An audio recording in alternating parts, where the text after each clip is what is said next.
সারা জীবন সংসারে করে গিয়ে যখন সংসার আঘাত দিল, এখন হরির কথা মনে পড়ে গেল। রাধে রাধে, এবার বলছে হরি কৃপা। কিন্তু মাগো, আপনি চিন্তা করে দেখুন, আপনি আমাকে চেনেন, আমি আপনাকে চিনি।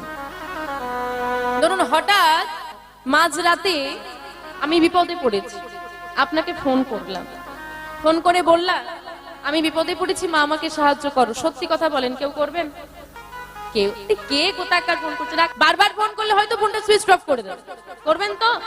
সত্যি সাহায্য করবে না? কি অবস্থা! কিন্তু চিন্তা করে দেখেন, আমি যদি মাঝে সাঝেই আপনাকে ফোন করি, ধরুন দু একদিন ছাড়া আপনার সঙ্গে আমার কথা হচ্ছে, আপনি আমার বাড়িতে যাচ্ছেন, আমি আপনার বাড়িতে আসছি, একটা সম্পর্ক তৈরি হয়ে গেছে, একটা চেনা পরিচিতি হয়ে গেছে, তখন যদি আমি মাঝরাতেও আপনাকে ফোন করে বলি মা একটু সাহায্য করো, কি তখন করবে তো?